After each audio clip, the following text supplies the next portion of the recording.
Akal itu tidak mesti lo ya. Jangan-jangan yang sekarang kamu anggap hidup tiba-tiba bukan. Buktinya apa? Mimpi. Waktu kamu mimpi itu kan seolah-olah beneran. Pagi-pagi bangun, Allah cuma mimpi kemarin itu. Sopo ngerti hidup ini juga begitu. Begitu besok kamu meninggal, terus bangkit lagi. Walah, ternyata yang kemarin itu enggak kayak kamu nganggap mimpi. Hidup ini juga jangan-jangan besok kamu merasa begitu. Mimpi ya ternyata. Ngapain kalau mimpi kemarin begitu susahnya jungkir balik, gegeran, tawuran, cuma mimpi aja kok. Seserius itu kita. Nah itu kan Ghazali nyindirnya begitu.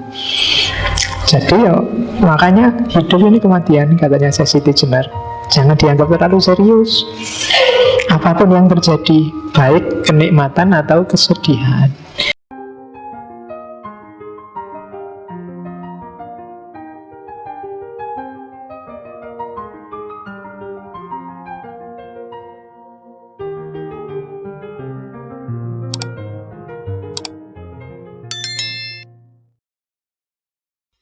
Oke, bismillah. Assalamualaikum warahmatullahi wabarakatuh.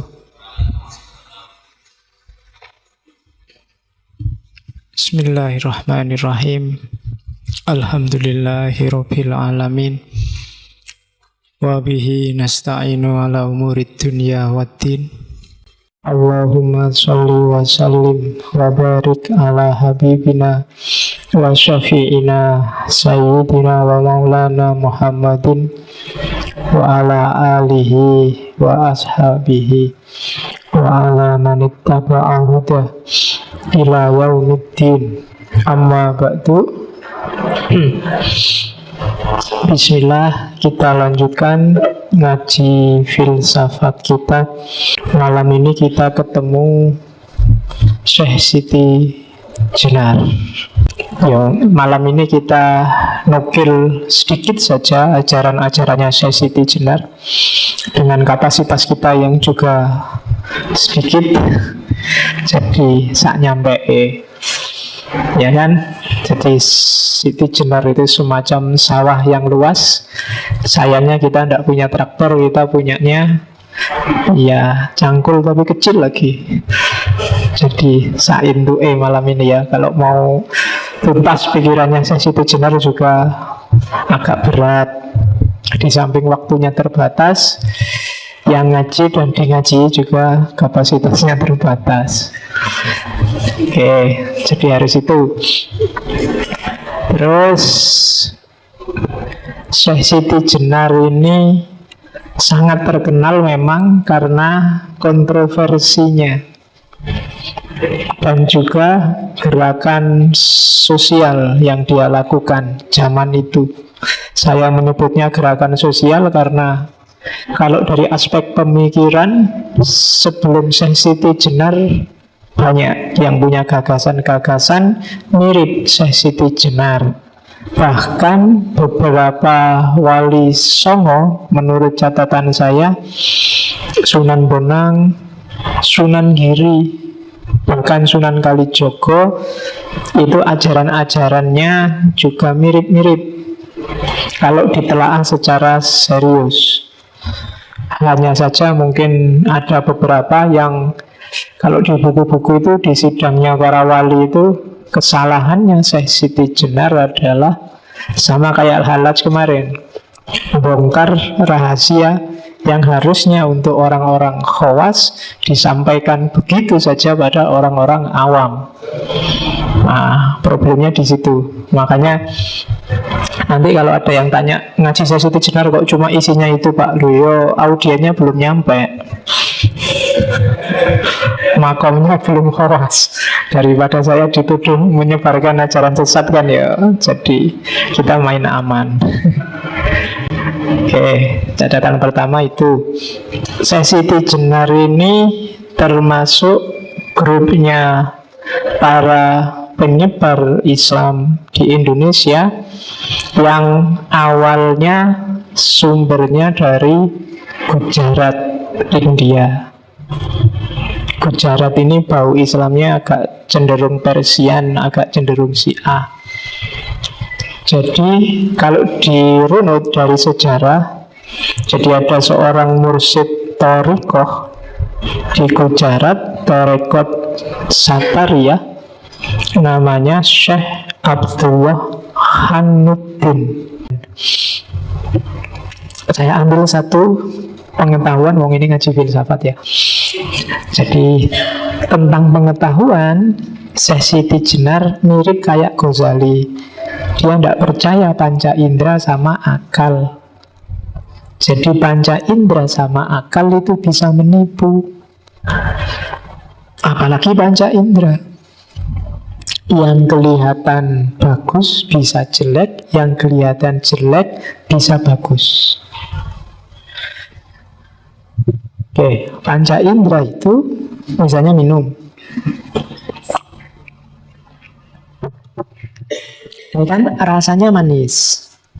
Cuma kalau setelah ini aku minum air putih biasa yang rasanya nggak manis, air putih biasa ini rasanya agak manis sekarang. Karena lidahku terlanjur kena teh yang manis. Itu panca indera. Gampang sekali ketipu. Apalagi gunung itu kamu lihat dari jauh kelihatan kan biru, halus gitu. Begitu kamu mendekat, wah geronjal-geronjal. Banyak jurangnya, banyak tikungannya, banyak tumbuhannya. Jadi kalau ada orang dari jauh kelihatan mulus, dari dekat wah geronjal-geronjal, itu berarti tipe gunung. Jadi wajahnya dari jauh mulus, dari dekat banyak tanjakan dan turunannya. Oke, itu panca indera, gampang ketipu. Bau juga begitu, lidah juga begitu. Jadi panca indera tidak dapat dipakai sebagai pedoman hidup. Jadi enak dan tidak enak fisikmu itu bukan kebenaran yang sejati. Akal juga begitu. Pikiran, angan-angan, dan kesadaran yang berasal jadi panca indera juga begitu. Akal itu bisa gila, bisa sedih, bisa bingung, bisa lupa, bisa tidur, bisa tidak jujur. Jangan dikira akal itu kan kamu selalu bilang yang belajar filsafat rasional, Pak, rasional. Iyalah, rasional itu proses kerjanya. Tapi misi yang kamu tempelkan di rasionalitas itu bisa tidak jujur, bisa untuk kepentingan tertentu, bisa manipulatif. Alasan rasional kan bisa jadi bikin.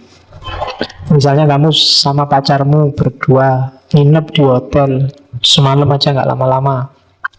Nah, terus ada orang kritik, terus kamu jawabnya rasional. Loh, kenapa sampean kok usil? Ini kan pacar-pacarku. Tak masuk ke hotel berdua, suka sama suka, enak sama enak. Sampean kok cerewet?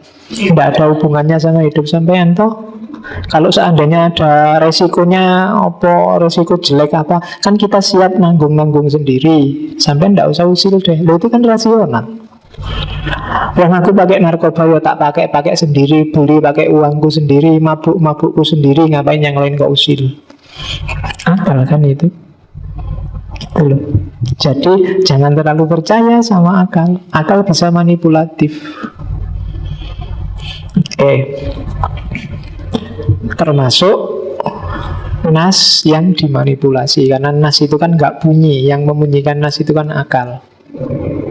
Makanya nas itu kan selalu ketika berhadapan dengan manusia bentuknya berubah jadi tafsir. Sehingga lahir banyak sekali tafsir, banyak sekali kitab-kitab tafsir, banyak sekali tokoh-tokoh mufassir sesuai versi kapasitas akalnya masing-masing. Maka jangan percaya sama akal, jangan terlalu percaya sama panca indera. Yang disarankan oleh Siti Jenar adalah intuisi, pengalaman langsung, laku.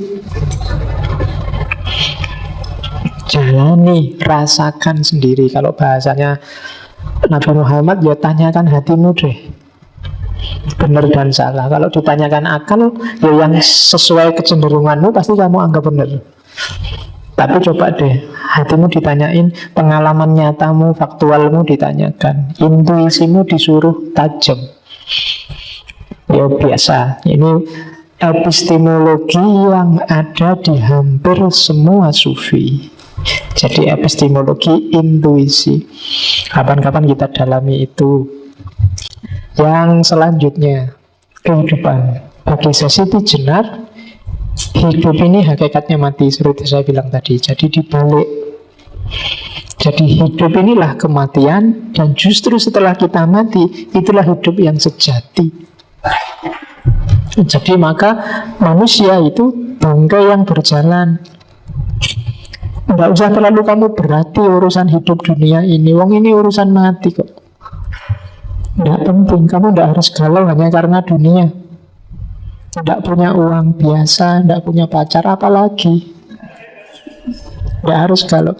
Jadi ini dunia kematian, bukan dunia cahaya, bukan dunia kehidupan. Justru ini penjara bagi kita. Ruh kita terpenjara dalam fisik sehingga terpaksa harus melayani yang jasmaniah dulu sebelum ketemu dengan kesejatian. Maka siapapun manusia yang membanggakan keduniaannya di level apapun, maka dia bodoh. Ini dunia gelap, dunia kematian. Oke. Dunia ini menggodamu, jangan sampai kamu tergoda. Jadi kehidupan sejati adanya besok setelah kita mati. Ini juga yang kadang-kadang oleh para santrinya Siti Jenar dipahami secara berbeda. Terus mereka akhirnya apa? Merindukan kematian. Tidak apa-apa sih kalau sekedar ingin segera mati. Beberapa ceritanya loh ya, saya tidak tahu pasnya. Beberapa akhirnya apa? Ada yang begal, ngerampok, biar ditangkap, dipukuli orang banyak terus mati. Alhamdulillah lepas dari dunia. Wah, ini apa tuh is? Cara memahaminya ya kena orang awam kan sok-sok gitu. Tenang aja, berarti dunia ini kan tidak penting kan kematian. Ayo kita sakar PDW, tidak apa-apa. Mati, alhamdulillah kita ketemu kesejatian. Jadi orang memahaminya jadi salah. Padahal maunya kan pasti bukan ke situ. Maunya itu karena hidup ini kematian, maka kamu jangan jatuh cinta dengan hidup sekarang dan di sini. Siap-siaplah yang serius untuk hidupmu yang sejati besok. Jadi cari bekal sebanyak-banyaknya untuk hidup yang beneran. Ini kamu belum hidup sebenarnya. Kamu nggak sadar aja. Itu kan sama kayak Ghazali yang di salah satu kitabnya tiba-tiba bilang, akal itu nggak mesti lo ya. Jangan-jangan yang sekarang kamu anggap hidup tiba-tiba bukan. Buktinya apa? Mimpi. Waktu kamu mimpi itu kan seolah-olah beneran. Pagi-pagi bangun, alah cuma mimpi kemarin itu. Sopo ngerti hidup ini juga begitu. Begitu besok kamu meninggal, terus bangkit lagi. Alah ternyata yang kemarin itu enggak kayak kamu nganggap mimpi. Hidup ini juga jangan-jangan besok kamu merasa begitu. Mimpi ya ternyata. Ngapain kalau mimpi kemarin begitu susahnya jungkir balik, gegeran, tawuran, cuma mimpi aja kok. Seserius itu kita. Nah itu kan Ghazali nyindirnya begitu. Jadi ya makanya hidup ini kematian, katanya Siti Jenar. Jangan dianggap terlalu serius. Apapun yang terjadi, baik kenikmatan atau kesedihan. Ya itu harusnya surga dan neraka, tapi saya tidak tahu. Mungkin Indonesia KRL jadi neraka dan neraka. Ya, itu aku loh, mungkin ada hal yang tidak terlihat. Jadi kalau ada yang mendakwahkan, memamerkan surga dan mengancamkan neraka, katanya Siti Jenar, neraka dan surga itu ya sekarang di dunia ini. Ketika kamu seneng mendapat banyak nikmat, hidupmu tentram, nyaman, itulah surga. Kalau hidupmu kacau, uang tidak punya, hidup sengsara, kebutuhan nggak tercukupi, pacar nggak dapat, itulah neraka. Jadi nggak usah, ya nggak usah pusing-pusing. Nunggu besok lah kalau masuk surga. Surgamu itu bisa ketemu sekarang, nerakamu juga bisa ketemu sekarang. Kuncinya apa? Batinmu. Nggak ada hubungannya sama fisik.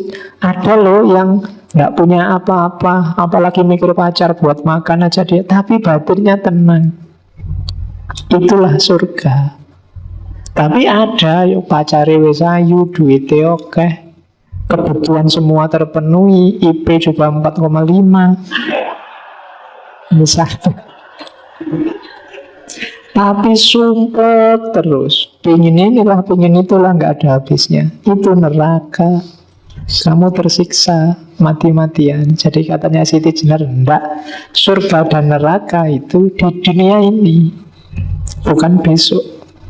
Jadi carilah surgamu, carilah nerakamu. Nggak usah amal baik, besok kita ketemu surga. Kalau amalmu memang benar-benar baik, ikhlas lillahi ta'ala, lahir batin, kamu akan ketemu surga sekarang, nggak nunggu besok. Kalau batinmu kacau, rusak, nggak karu-karuan, galau, ya nerakanya nggak nunggu besok, sekarang. Kamu melakukan kejahatan, kamu melakukan keburukan, nerakamu akan ketemu sekarang. Rasakan sendiri akibatnya sekarang di dunia ini, tidak besok.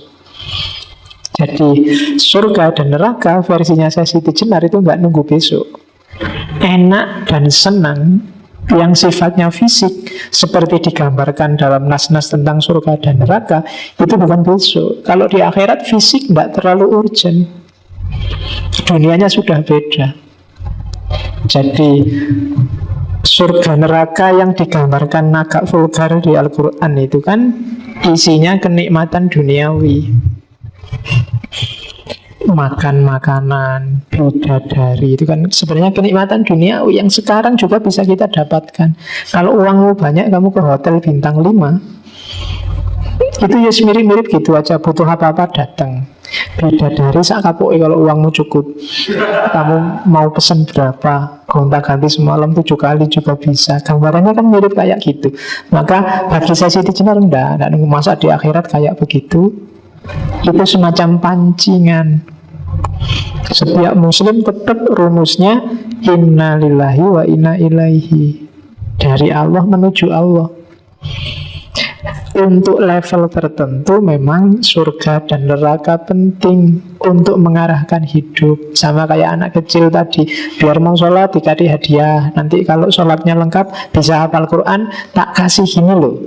Itu kan untuk menarik mereka ke situ. Setelah di situ ya sudah, dia merasakan hakikatnya, kesejatiannya. Surga dan neraka nggak penting lagi. Kalau surga neraka dengan gambaran persis fisikal itu sekarang kita juga bisa merasakan, nggak usah nunggu besok. Nah, itu tentang surga dan neraka. Tentang kewalian sebenarnya agak panjang, tak potong sedikit. Jadi kenalilah sendiri guru-gurumu. Hati-hati, jangan suka meremehkan orang yang ada di sekelilingmu, siapapun dia. Siapa tahu dia kekasihnya Allah, para walinya Allah. Jadi, tapi dia sendiri kelihatannya nggak, ya enggak, memang wali yang sejati kadang malah nggak ngerti kalau dirinya wali. Malah justru blundernya adalah orang yang ngerti, apalagi ngaku dirinya wali, itu biasanya levelnya langsung merosot. Wali yang sejati itu digambarkan malah dia tidak ngerti kalau dirinya wali. Itu untuk jaga-jaga biar tidak sombong. Nah, kalian kenalilah orang-orang ini, jangan sampai terlewatkan.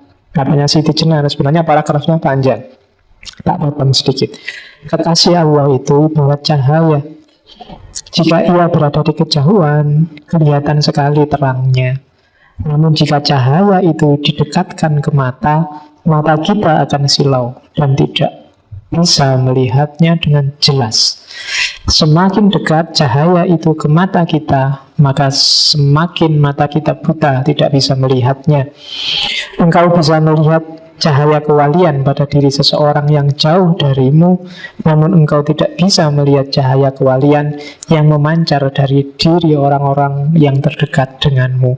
Maka jangan meremehkan orang, jangan merendahkan orang, jangan melecehkan orang dalam bentuk apapun.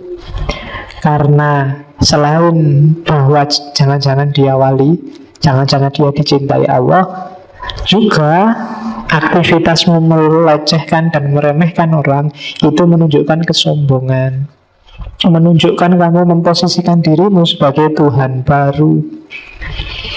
menunjukkan ana al-haq, menunjukkan kamu ngaku sebagai engkau lah yang paling benar. Dan ananya bukan ana Allah, tapi ana yang egois, ana yang menunjuk dirimu sendiri, bukan Allah. Nah, itu arahnya sesi Jenar ke situ. Jangan sampai, makanya nasihatnya si Abdul Qadir Jailani kan gitu, ketemu siapapun anggap dia lebih dekat pada Allah dibandingkan kamu. Kalau ketemu yang lebih muda, anggaplah wah dia dosanya masih sedikit, dosaku lebih banyak, mesti aku lebih tua. Kalau ketemu yang lebih tua, anggaplah wah orang tua ini mesti ibadahnya lebih banyak dibandingkan aku yang masih muda. Ketemu orang bodoh, sementara kamu merasa pintar, anggaplah yang bodoh itu kalau dia berdosa karena dia nggak tahu, kalau dia bodoh. Jadi dimaafkan, orang nggak tahu kan dimaafkan. Tapi sementara kamu yang pintar, kamu melakukan dosa padahal kamu tahu. Jadi dia levelnya lebih tinggi darimu, yang bodoh itu. Kalau kamu ketemu orang pintar, ya lebih gampang. Yang pintar itu pasti ilmunya lebih banyak, amalnya lebih banyak. Sementara kamu yang bodoh, ilmumu sedikit, amalmu lebih sedikit. Jadi cara mengambil sudut pandangnya selalu di bawah. Jangan ngambil yang di atas, nanti lahirnya sombong. Wajarannya Syekh Abdul Qadir Jailani. Kapan-kapan kita bedah beliau. Oke, kita lihat guru-gurunya. Guru pertama adalah Syekh Datuk Kahfi. Syekh Datuk Kahfi ini tinggalnya di Cirebon. Ini masih sepupunya. Kalau bapaknya Syekh Siti Jenar kan Syekh Datuk Soleh, bapaknya Syekh Datuk Kahfi itu Syekh Datuk Ahmad. Jadi sama-sama Datuk karena tinggalnya di Malaka. Orang tua kan dipanggil Datuk. Yang sering nonton Upin Ipin mesti ngerti. Jadi Syekh Datuk Kahfi ini mursyidnya Torekot Ahadiyah. Jadi nanti ada semacam bagi-bagi tugas. Kalau Syekh Datuk Kahfi itu Jawa Tengah ke barat sampai ke daerah-daerah Filipina, Malaysia dan seterusnya. Sementara Maulana Malik Ibrahim itu Jawa Tengah ke timur sampai daerah Bali, Maluku dan seterusnya. Itu pembagian wilayah dakwahnya. Sama-sama disebut mursyidnya Torekot Ahadiyah. Nanti daerah-daerah India, Pakistan dan sekitarnya kemarin sudah saya sebut Syekh Ahmad Faruk Sirhindi, itu juga mursyid Torekotnya Ahadiyah.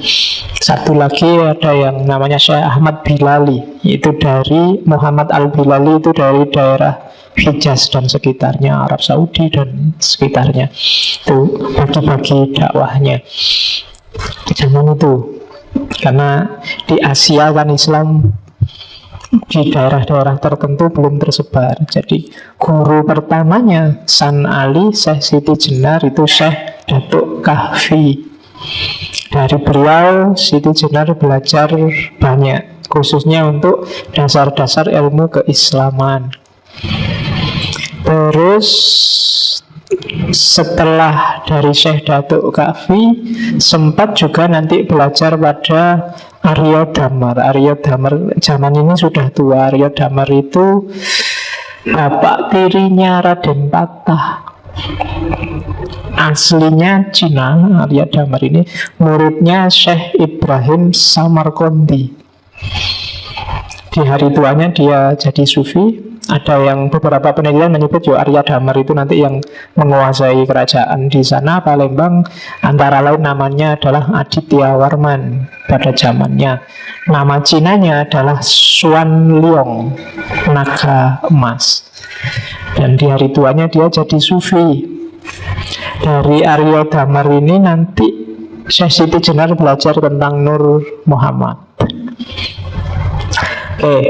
Terus semangat cari ilmunya luar biasa Siti Jenar ini, termasuk dia menjelajah ke agama-agama lain saat itu. Yang terkenal hidup kan Hindu, Buddha, warisannya Mojopahit. Dan ajaran-ajarannya nanti sedikit banyak ada pengaruh Hindu, Buddhanya. Jadi yang paling terkenal kan Siti Jenar itu belajar kitab nama warisannya Prabu Kertawijaya, Catur Vipala. Ini kitab Hindu Buddha. Jadi agama khasnya Mojopahit itu kan mix antara Hindu dan Buddha. Orang menyebutnya Siwa Buddha. Siwa tapi masuk Buddha. Siwa itu kan harusnya Hindu, tapi di Mojopahit digabung Siwa Buddha. Nah, itu kitab warisan Mojopahit itu yang paling terkenal itu Catur Vipala, dan 4 ajaran yang nanti berpengaruh pada Syekh Siti Jenar, yaitu 4 laku utama. Ini sufi. Yang pertama nisfra, lenyapnya keinginan. Nirhana, lenyapnya keterikatan dengan yang jasmania. Yang ketiga niskala. Niskala itu fana. Fana itu bersatu dengan yang tak terbatas. Dan yang keempat nirasraya. Nirasraya itu fana fil fana, puncaknya kelenyapan. Kalau fana itu egomu hilang, kamu bersatu dengan Tuhan. Tapi kalau fana fil fana itu sudah nggak bisa dibahas, nggak bisa dibahasakan lagi, nggak bisa dijelaskan. Bersatu itu kan masih bisa dijelaskan. Ana al-haq, akulah kebenaran, masih bisa diucapkan dengan kata-kata. Fana tapi masih bisa ngomong, akalnya masih jalan. Tapi fana fil fana itu sudah wallahu a'lam bishawab. Wassalamualaikum, sudah selesai. Kamu sudah nggak bisa ngomong apa-apa. Kalau Nabi Musa sudah pingsan, dia nggak bisa ingat apa-apa lagi. Itu fana fil fana. Kalau ajaran Hindu, Buddha namanya Nirasraya. Nah, itu jadi ini ajaran ini sangat berpengaruh nanti di Syekh Siti Jenar. Terus dia juga pernah mengembara ke Baghdad karena dia tahu nenek moyangnya ada di sana. Jadi Syekh Siti Jenar yang tak sebut tadi dari Gujarat itu kan, kalau ditarik garis silsilahnya keturunan dari Husain bin Ali. Kalau Husain kan ya berarti masih cucu langsungnya Rasulullah. Maka dia juga ingin kenal sama nenek moyangnya. Maka dia sempat belajar di Baghdad. Dan di Baghdad lah dia kenal ajaran-ajaran tasawuf. Dia kenal Al-Halaj, dia kenal Ghazali, dia kenal Al-Qushairi dan kawan-kawan. Cuma dalam sejarahnya yang paling bikin Syekh Siti Jenar terpesona adalah karya-karya Abdul Karim Al-Jili. Jadi Abdul Karim Al-Jili ini dia nulis 3 kitab yang bikin Syekh Siti Jenar jatuh cinta, yaitu Hakikat Al-Haqa'iq, yang kedua Al-Manazil Al-Ilahiyah, dan yang ketiga Al-Insan Al-Kamil. Ini kitab yang bisa kamu cari dan kamu download. Syukur-syukur bisa kamu baca. Syukur-syukur bisa dijalani. Apalagi yang Insan Kamil, nanti termasuk berpengaruh pada Iqbal dan kawan-kawan. Jadi konsep Insan Kamil dalam tradisi tasawuf yang paling terkenal kan memang dari Al-Jili, dan yang kedua dari Ibnu Arabi. Versi eksistensialisnya nanti disempurnakan oleh Iqbal dari India. Nah, jadi dengan bekal dari guru-guru awal sampai guru-guru akhir, nanti Syekh Siti Jenar menjalani lakunya sendiri sebagai seorang sufi dan melakukan gerakan sosial besar-besaran waktu kembali berdakwah ke Jawa, yang kemudian dakwahnya ini meresahkan penguasa saat itu. Dan jadi transisi dari Raden Patah dan Sultan Trenggono. Jadi Syekh Siti Jenar dan murid-muridnya dianggap mau bikin makar. Jadi Syekh Siti Jenar itu kan dulunya ketika berdakwah itu kan muridnya banyak dan dia bikin komunitas-komunitas. Komunitas ini nanti yang dikenal komunitas lemah abang. Dia buka hutan, buka daerah baru, pengikutnya banyak dan cabangnya di mana-mana. Hampir di seluruh Jawa ada. Jadi ini politiknya, kemarin juga yang Al-Halaj kita lihat politiknya. Jadi Syekh Siti Jenar itu sebenarnya tadi sudah saya singgung sedang mendobrak logika raja dan rakyat, kawulo dan gusti. Zaman Demak ini masyarakat masih menganggap bahwa yang namanya raja itu adalah titisannya dewa. Ajaran ini namanya Bhagavatisme. Kalian mungkin ada cerita-cerita Ramayana, Mahabharata dengan Krishnanya, itu kan pengaruh Hindu, bahwa raja itu titisannya dewa. Karena dia titisannya dewa, maka dia posisinya mirip Tuhan. Yang lain berarti abdinya, hambanya, kawulonya. Nah, Syekh Siti Jenar muncul dengan gerakan sosialnya untuk memberantas pandangan ini. Jadi tidak, raja juga manusia biasa kok. Tidak harus orang jadi kawulo di hadapan raja. Kita hanya kawulo di hadapan Allah. Allah lah penguasa tunggal, bukan raja. Jadi egalitarianisme semacam ini yang disebarkan oleh Syekh Siti Jenar. Ya mesti aja ini menggelisahkan luar biasa bagi raja saat itu. Maka dipakailah MUI-nya saat itu, Dewan Wali Songo, untuk menyidangkan Siti Jenar. Dan jangan salah, Wali Songo itu ya 9 wali, tapi itu semacam MUI memang hari ini. Tapi ya tidak ngumpul bareng Sunan Ampel sama Sunan Muria. Nanti di fase tertentu Sunan Ampel sudah nggak ada, nanti diisi Sunan siapa lagi, dan jadi semacam Dewan para wali. Jaraknya agak jauh, sekitar 200-an tahun antara wali awal sama wali akhir di cerita wali-wali itu. Dan beberapa kadang tidak nyambung cerita-ceritanya, karena memang mitos-mitosnya banyak seputar Wali Songo. Tapi mereka pasti ada. Jadi tidak berarti terus kalau banyak mitosnya terus tidak ada, enggak.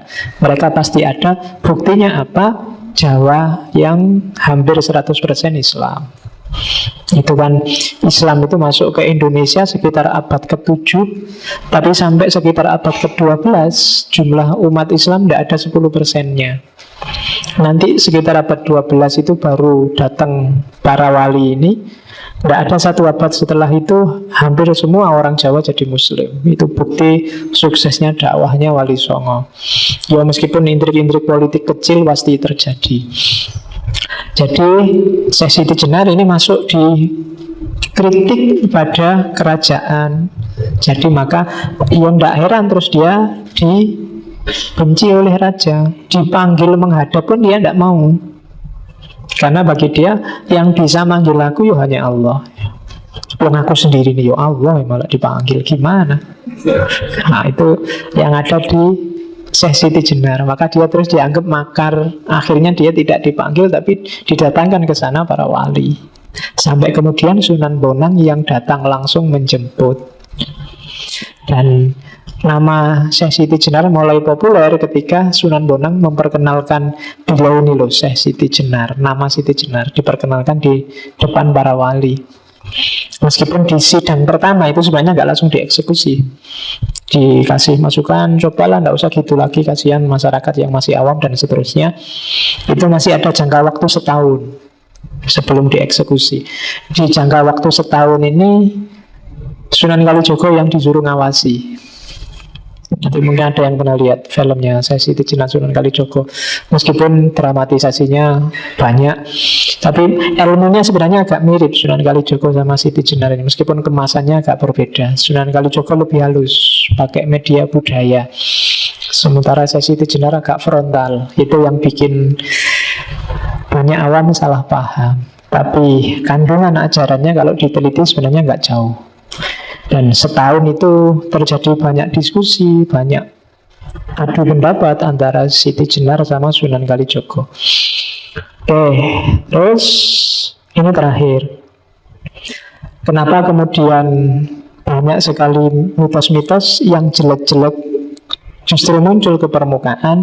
Ada analisis lain bahwa cerita Sunan Kalijogo ini yang jaraknya 200-300 tahun setelah cerita itu kok jadi banyak mitos.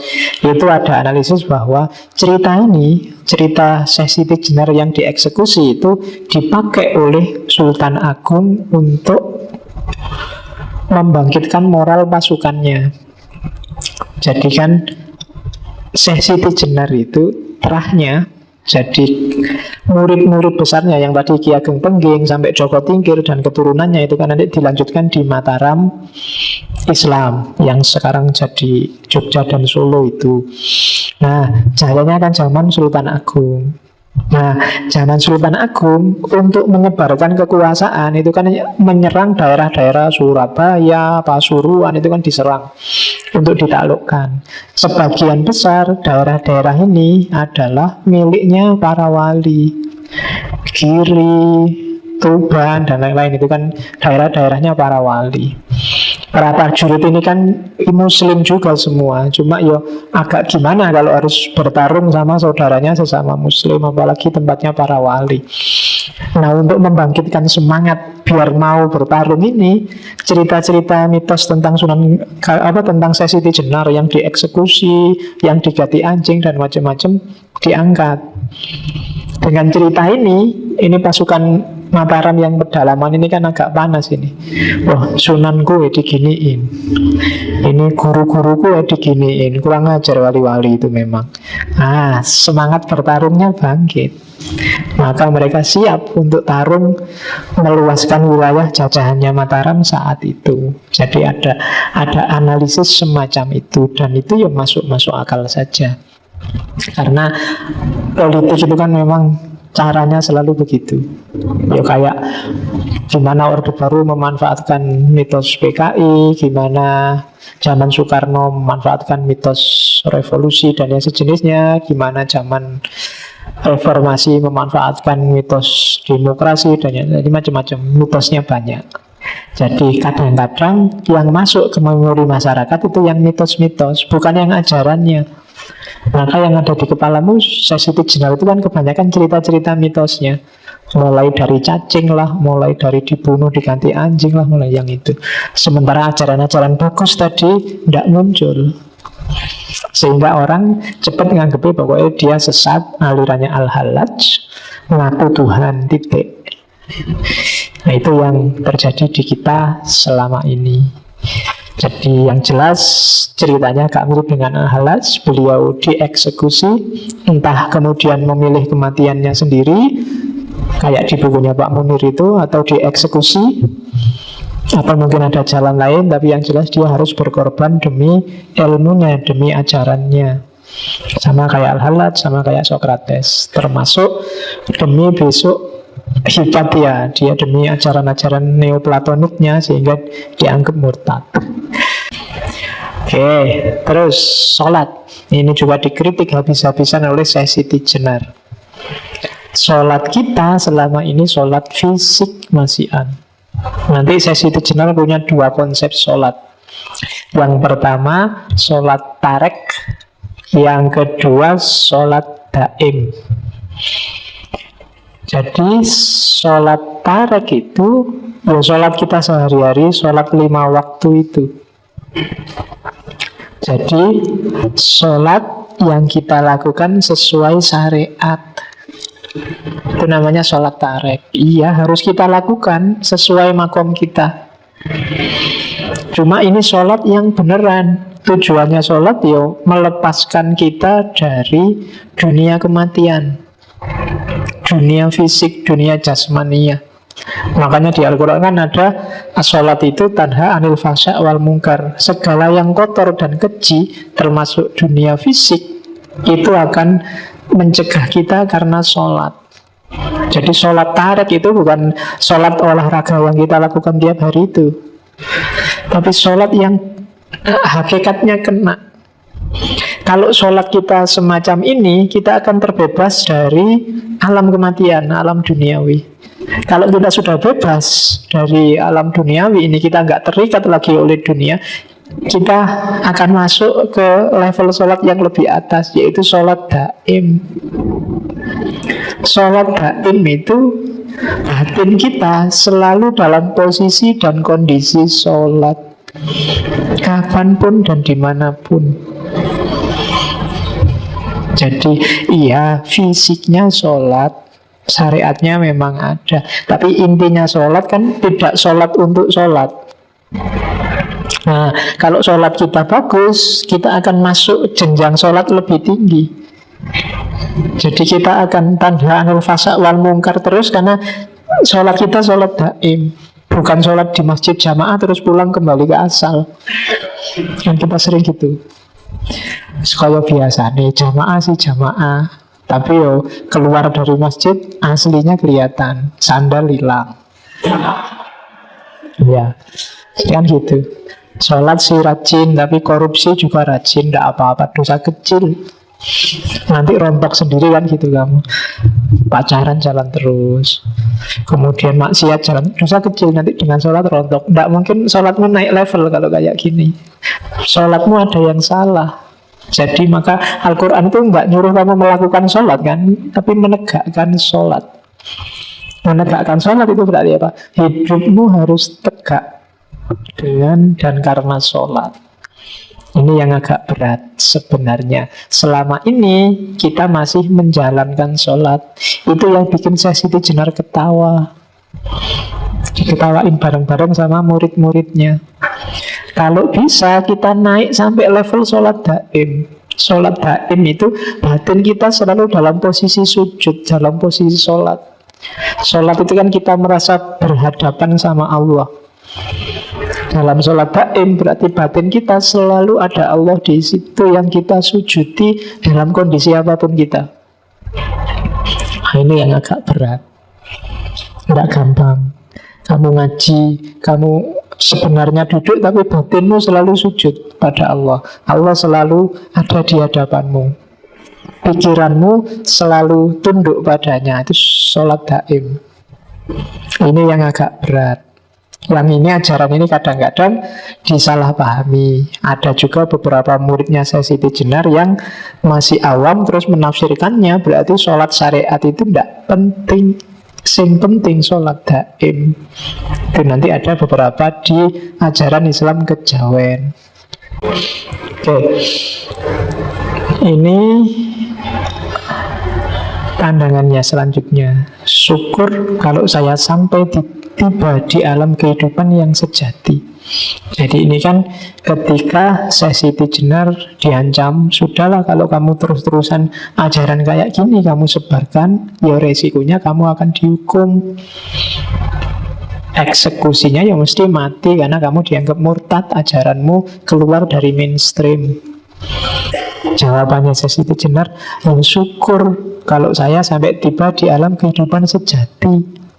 Sejak kemarin saya nunggu-nunggu kapan waktuku untuk nyampe ke hidup yang sejati, bukan alam kematian ini. Lah kok diancam dihukum mati, alhamdulillah. Sama kayak Halak kemarin kan, alhamdulillah dihukum mati. Dalam alam kematian ini saya kaya akan dosa. Siang malam saya berdekatan dengan api neraka. Sakit dan sehat saya temukan di dunia ini.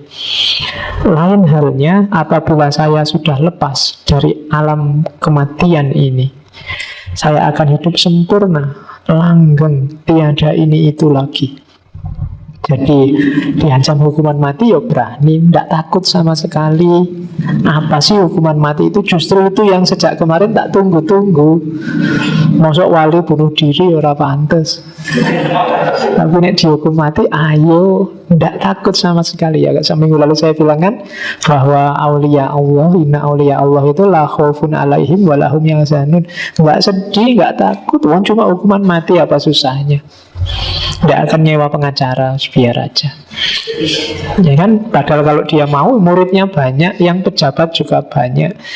Kalau mau merontak perang, ya meskipun mungkin kalah, tapi kan ya bisa saja.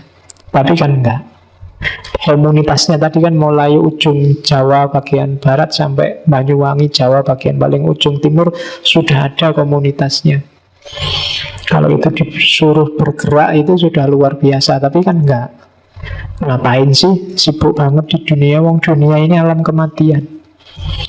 Jadi syukurlah kalau aku mau dihukum mati, itu tak tunggu-tunggu, aku tidak akan takut. Cuma kemudian ada versi yang bilang Syekh Siti Jenar tidak dieksekusi, tapi dia melepaskan sendiri nyawanya. Mirip kayak cerita di Buddha, muksa. Jadi muksa itu nggak dibunuh, nggak diapain, ya sudah, sekarang sudah saatnya pergi, begitu saja.